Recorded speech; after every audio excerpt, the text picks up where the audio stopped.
Angin musim dingin menyapu benteng batu tua di utara benua. Kerajaan Valtera berdiri kokoh di atas tebing, dikelilingi kabut dan hutan hitam yang tak pernah disentuh cahaya matahari. Disinilah hukum ditegakkan dengan darah. Dan disinilah hidup seorang pria bernama Edric. Tidak ada yang memanggilnya dengan nama itu lagi. Bagi rakyat, ia hanya satu hal, Algojo Raja. Sudah 20 tahun Edric berdiri di atas panggung eksekusi. Ia tidak pernah terlambat, tidak pernah ragu, tidak pernah gagal. Pedangnya besar, berat, dan dingin telah mengakhiri hidup lebih dari 100 orang. Pencuri, pengkhianat, pemberontak, atau setidaknya itulah yang dikatakan kerajaan. Edric tidak pernah bertanya. Sampai suatu hari, ia mulai mengingat wajah. Malam itu, ia terbangun dengan napas tersengal. Bukan karena mimpi buruk, tapi karena ia tidak bisa berhenti mengingat. Seorang pria tua yang terus memanggil nama anaknya. Seorang ibu yang hanya menangis tanpa suara. Seorang pemuda yang bersumpah ia tidak bersalah. Dan yang paling buruk, mereka semua benar-benar terlihat seperti tidak bersalah. Pagi berikutnya, salju tipis menutupi tanah. Lonceng besi berdentang dari menara istana. Tanda eksekusi akan dimulai. Seorang penjaga datang. "Edric," katanya singkat. "Hari ini berbeda." Edric mengangkat kepalanya perlahan. "Bagaimana?" Penjaga itu ragu sejenak. "Yang akan kau eksekusi, seorang gadis." Alun-alun dipenuhi rakyat. Kabut dingin bercampur napas manusia dan aroma ketakutan. Edric berjalan ke panggung seperti biasa. Langkahnya berat, tapi stabil. Namun saat ia melihat gadis itu, sesuatu di dalam dirinya retak. Gadis itu kurus, pakaiannya sederhana, tangannya terikat, tapi matanya tidak takut. "Namamu?" tanya hakim kerajaan. "Elira," jawabnya pelan. "Kau dituduh membunuh bangsawan tinggi," lanjut hakim. "Apa pembelaanmu?" Elira menatap lurus ke depan. "Aku hanya mengatakan kebenaran." Kerumunan mulai berbisik. Hakim mengetuk tongkatnya. "Kebenaran macam apa?" Elira menarik napas. "Bahwa bangsawan itu dibunuh oleh seseorang dari istana." Sunyi. Lalu tawa sinis. "Dan tentu saja, kau tidak punya bukti," kata hakim. Elira menatap Edric. "Aku punya mata." Perintah diberikan. Laksanakan. Edric melangkah maju. Pedangnya terangkat. Dan untuk pertama kalinya dalam 20 tahun, ia tidak melihat targetnya sebagai hukuman. Ia melihat manusia. "Elira," bisiknya pelan. Gadis itu menatapnya. "Aku tidak takut mati," katanya.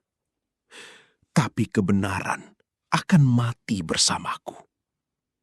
Kata-kata itu menembus lebih dalam daripada pedang manapun. Pedang Edric berhenti di udara.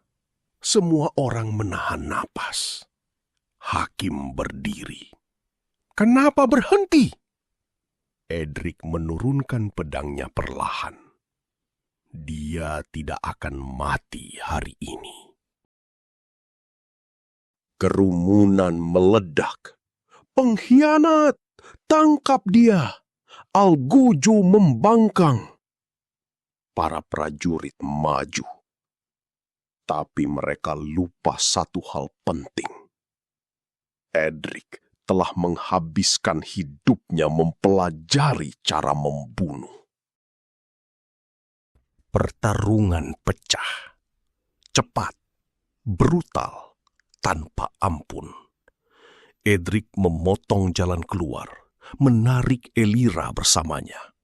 Darah membasahi salju. Setiap tebasan terasa berbeda hari ini. Bukan karena tekniknya berubah, tapi karena untuk pertama kalinya, ia memilih sendiri siapa yang ia lawan. Mereka melarikan diri ke hutan hitam. Cabang-cabang pohon seperti tangan yang mencoba menahan mereka.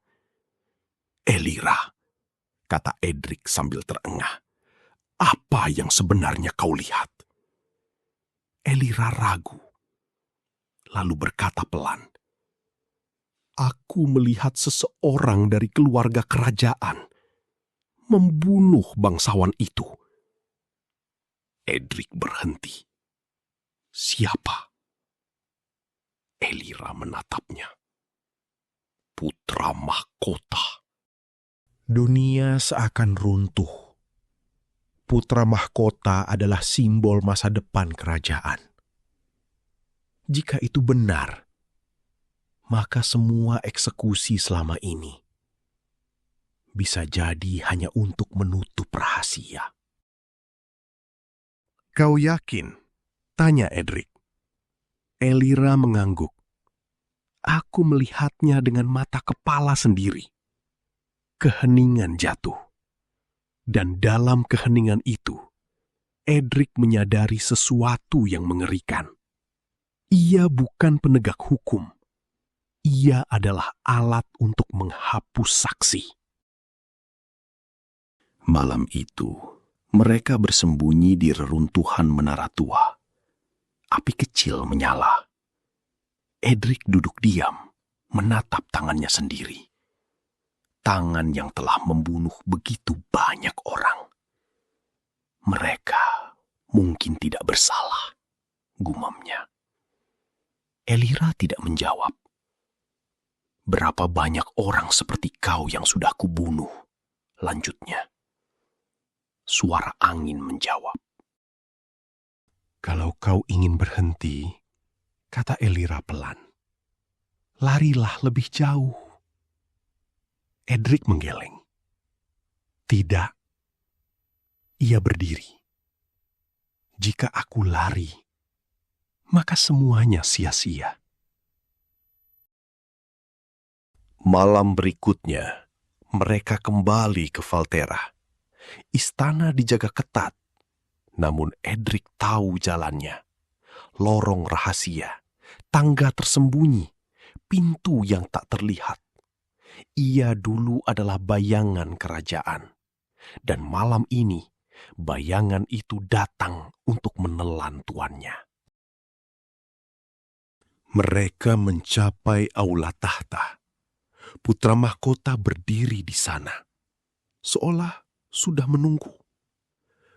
"Aku tahu kau akan kembali," katanya tenang. Edric mengangkat pedangnya. "Ini berakhir malam ini." Putra mahkota tersenyum tipis. "Tidak, ini dimulai sejak lama, saat kau pertama kali membunuh untuk kami." Pertarungan dimulai. Lebih cepat, lebih liar. Putra mahkota terlatih. Namun Edric adalah sesuatu yang lebih dari sekedar prajurit. Ia adalah hasil dari ratusan kematian. Lihat dirimu, teriak sang pangeran. Kau hanyalah pembunuh. Edric tidak menyangkal. Ia tahu itu benar. Pedang beradu.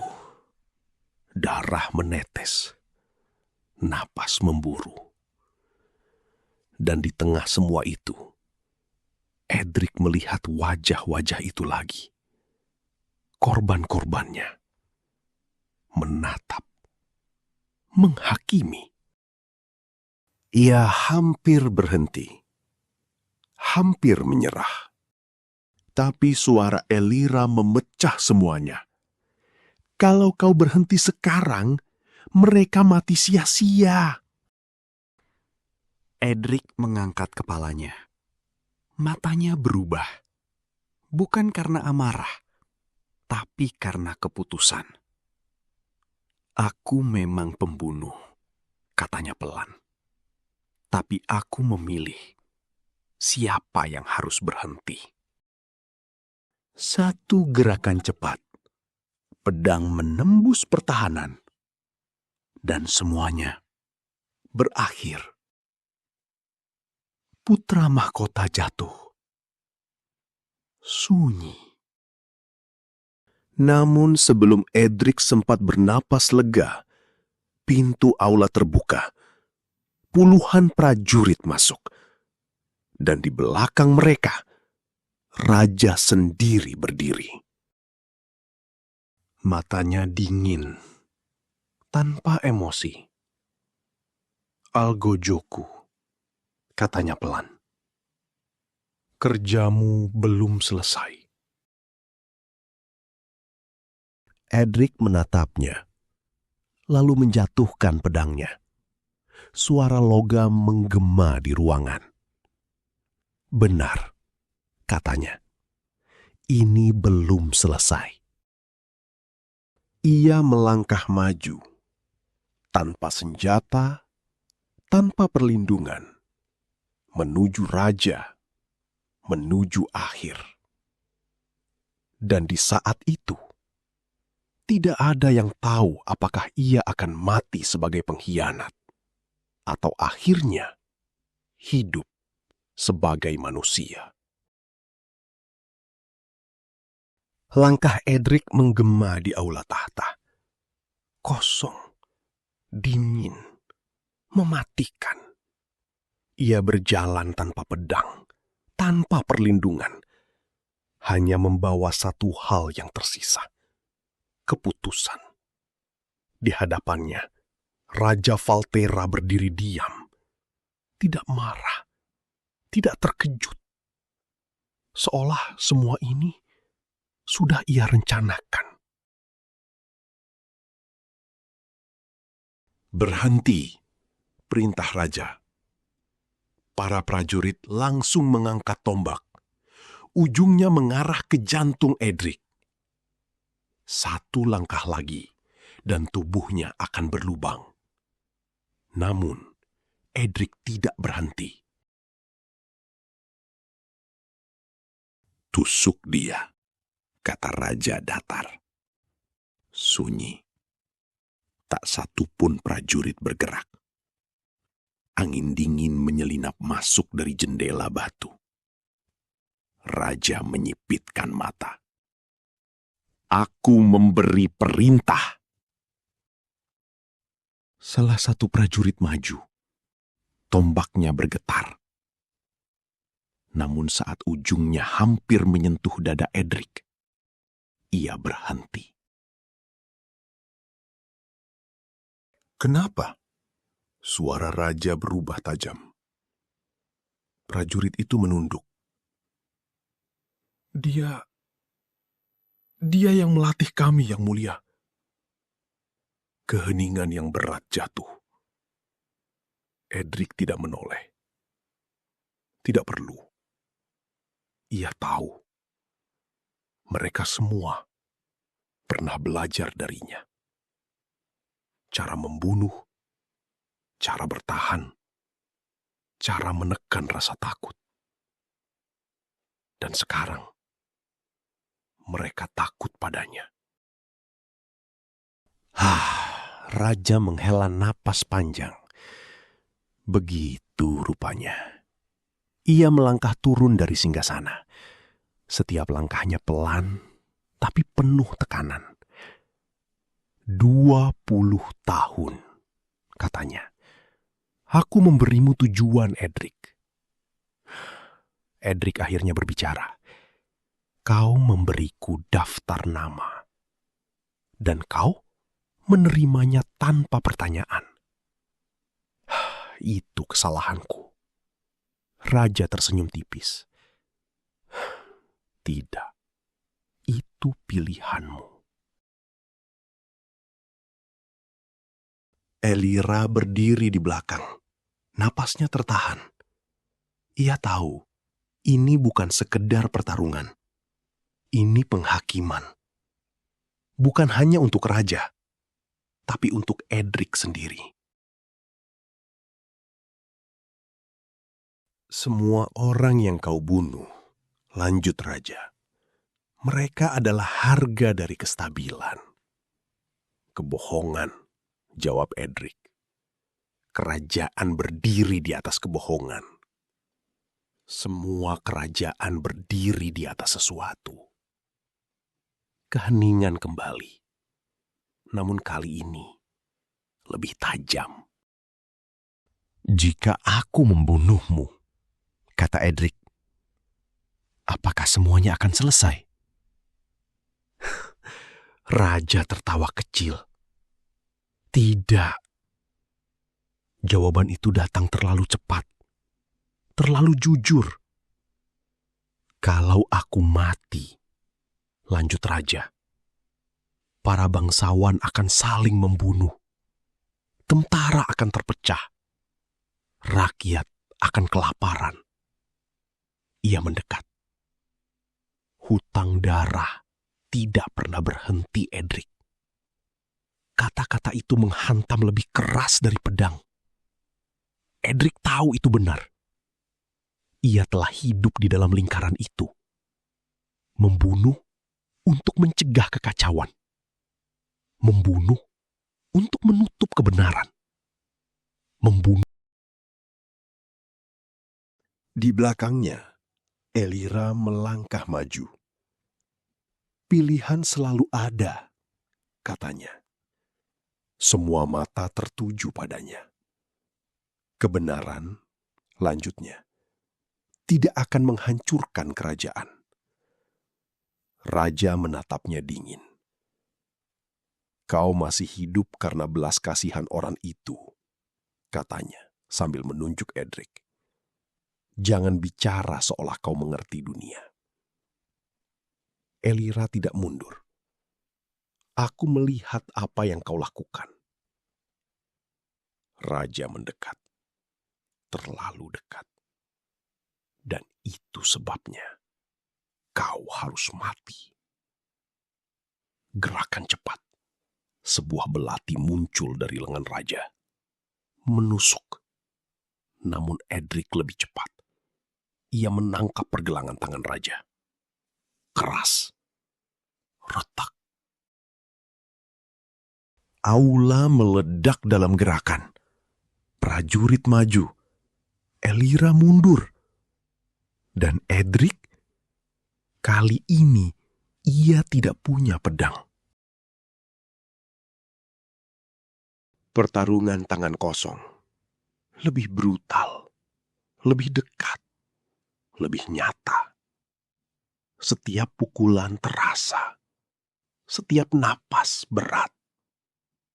Raja menyerang dengan keganasan seseorang yang tidak pernah kalah di dalam dirinya.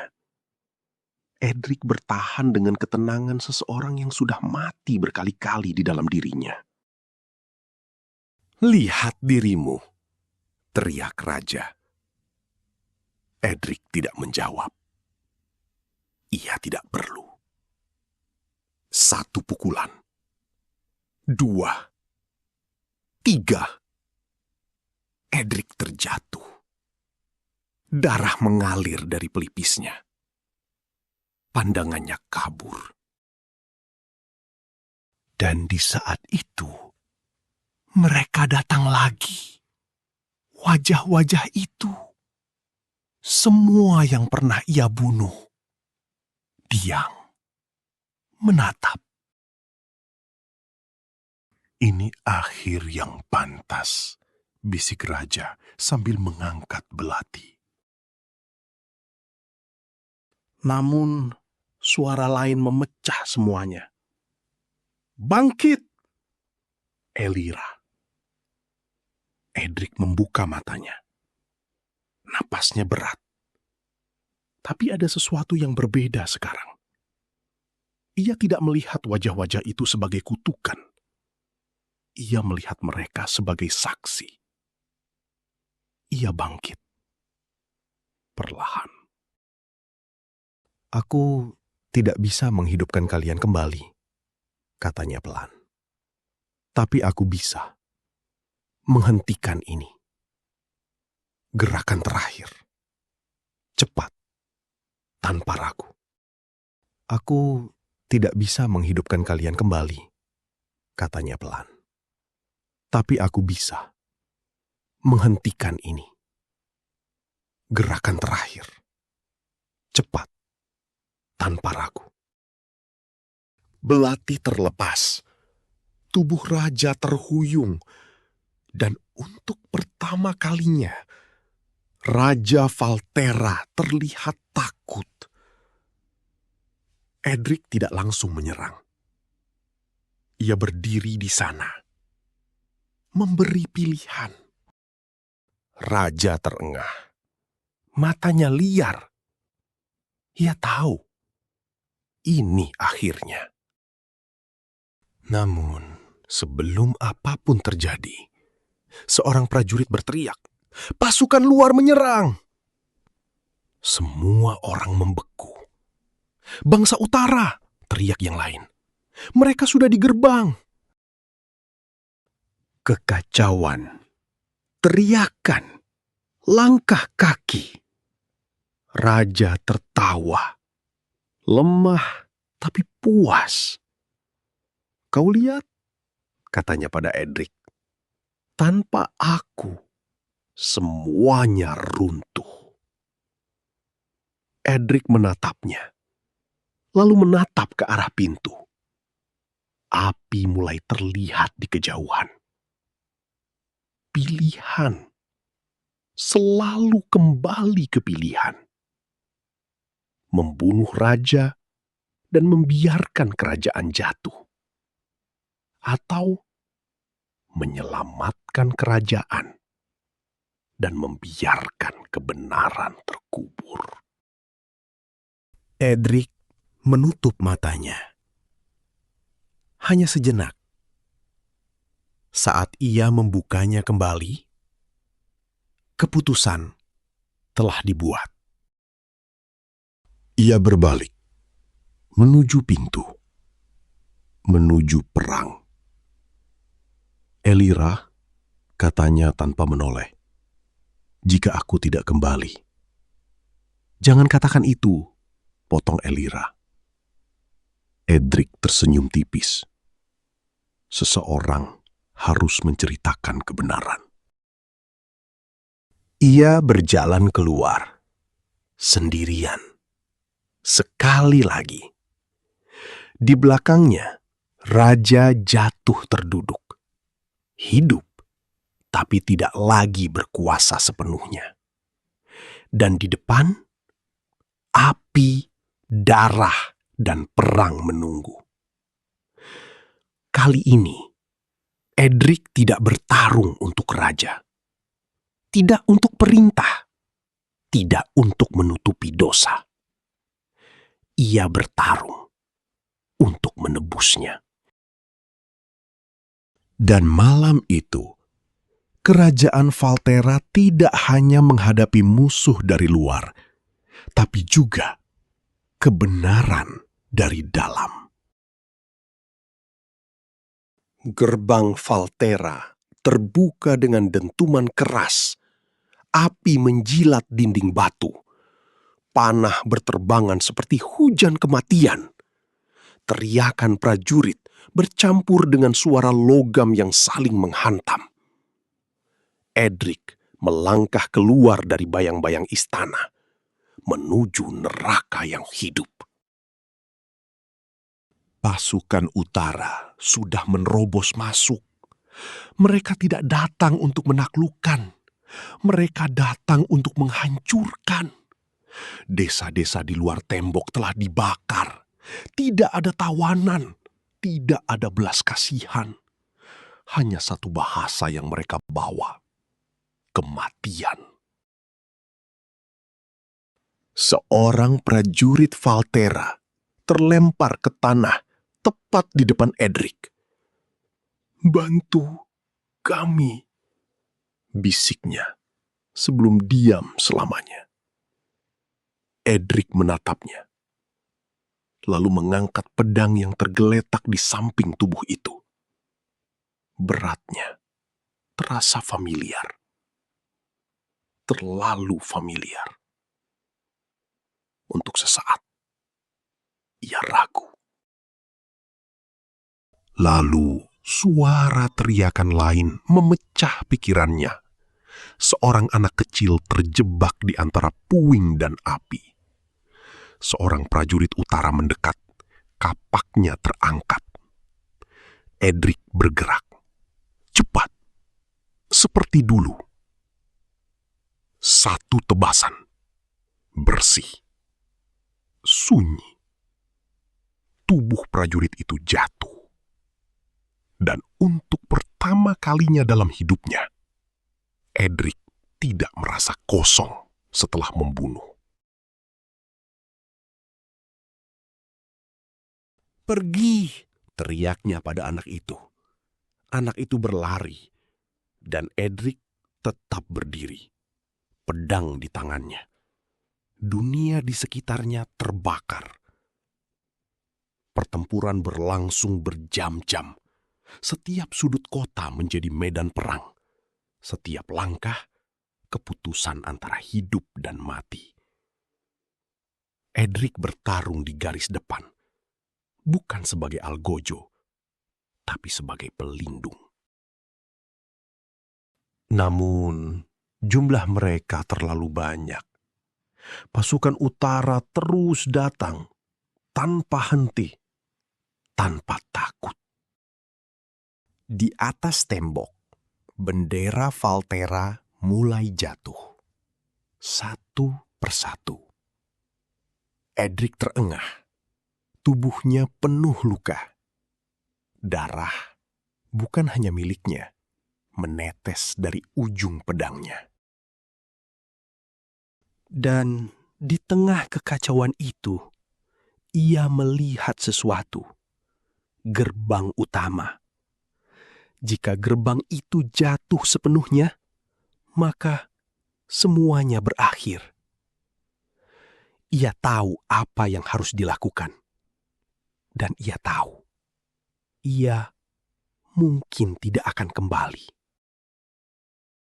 Di atas gerbang, mekanisme rantai besar terlihat. Jika dihancurkan, gerbang akan runtuh, menutup akses, menghentikan pasukan utara, dan mengubur siapapun yang berada di bawahnya. Edric memanjat. Anak panah menghujani. Satu menancap di bahunya.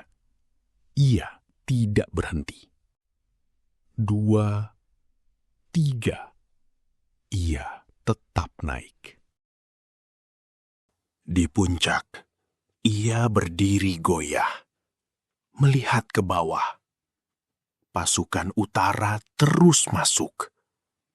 Rakyat berlari. Prajurit bertahan mati-matian. Dan di kejauhan, ia melihat Elira. Masih hidup, masih berdiri. Edric tersenyum kecil.